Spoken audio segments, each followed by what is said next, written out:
এই যে আমাদের মসজিদের মাহফিলে 4 দিন ব্যাপী মাহফিল হয়েছে, আপনি বাবা তো আসেন নাই।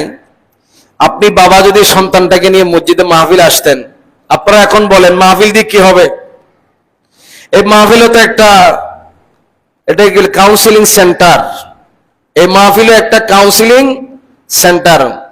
যারা নেশা করে তাদেরকে বিভিন্ন সেন্টারে নিয়ে যাওয়া হয়, কাউন্সিলিং করা হয়, পরামর্শ দেওয়া হয়, তাদের মন মানসিকতা পরিবর্তন করার জন্য বিভিন্ন রকম পরামর্শ, বিভিন্ন রকম কৌশল দিয়ে তাদের মনকে ওই নেশার জগৎ থেকে ফিরিয়ে আনার চেষ্টা করা হয়।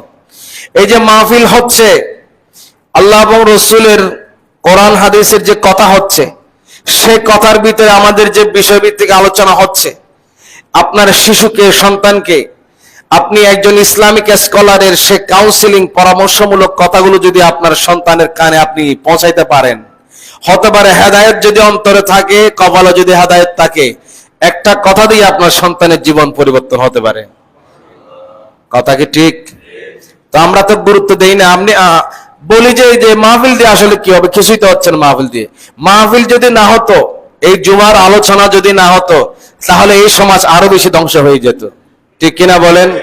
এই কিছু মানুষ নামাজ পড়ে, কিছু মানুষ দিন ধর্মের কাজ করে, কিছু মানুষ কোরআন হাদিসের খেদমত করে, কিছু মানুষ মাহফিল এগুলো নিয়ে আছে বলেই এই সমাজটা এখনো এতটুকুন ভালো আছে। না হলে এই সমাজ বহু আগেই ধ্বংস হয়ে যেত। ঠিক কিনা বলেন? অতএব এই যে মাহফিলগুলোকে গুরুত্ব দেন, জুমার আলোচনাটাকে গুরুত্ব দেন, 5 ওয়াক্ত নামাজকে গুরুত্ব দেন। আপনি যদি চান যে আপনার সন্তানটা বৃদ্ধ বয়সে আপনার হাতের লাঠি হবে, মাথার ছায়া হবে, ছাতা হবে, তাহলে সেই সন্তানকে এখন থেকে, সন্তান যখন 10 বছর পেরিয়ে যাবে, সেই সন্তান তখন আর আপনাকে মানবে না। 10 বছরের আগ থেকে 5, 6, 7, 8 বছর থেকে তাকে প্রশিক্ষণ দেন, নামাজের প্রশিক্ষণ দেন, তালিমের প্রশিক্ষণ দেন, কোরআনের জ্ঞানের প্রশিক্ষণ দেন, হাদিস ও রসুলের জ্ঞানের প্রশিক্ষণ দেন, রসুলের মোহাব্বতের প্রশিক্ষণ দেন, সুন্নতের প্রশিক্ষণ দেন, মা বাবার আদব কায়দার প্রশিক্ষণ দেন। একটা বিষয় যে আমাদের জুমাতে আলোচনা হয়, এই যে কথাগুলো আজকে যদি আপনার সন্তান আপনার পাশে বসে শুনতো, সে কোনোদিন লজ্জায় আপনার দিকে তাকিয়ে কথা বলতো না। কথা বলেন ঠিক কিনা?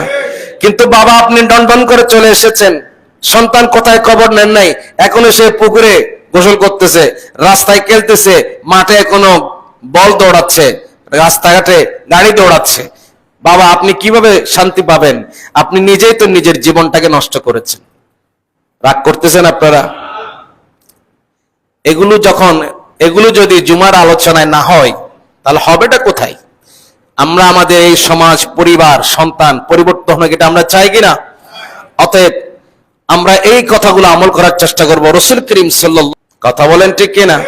কিন্তু বাবা আপনি ডন করে চলে এসেছেন, সন্তান কোথায় খবর নেন নাই, এখনো সে পুকুরে গোসল করতেছে, রাস্তায় খেলতেছে, মাঠে এখনো বল দৌড়াচ্ছে, রাস্তাঘাটে গাড়ি দৌড়াচ্ছে। বাবা আপনি কিভাবে শান্তি পাবেন? আপনি নিজেই তো নিজের জীবনটাকে নষ্ট করেছেন। রাগ করতেছেন আপনারা? এগুলো যদি জুমার আলোচনায় না হয়, তাহলে হবেটা কোথায়? আমরা আমাদের এই সমাজ, পরিবার, সন্তান পরিবর্তন হোক, এটা আমরা চাই কিনা? অতএব আমরা এই কথাগুলো আমল করার চেষ্টা করবো। রাসূল করিম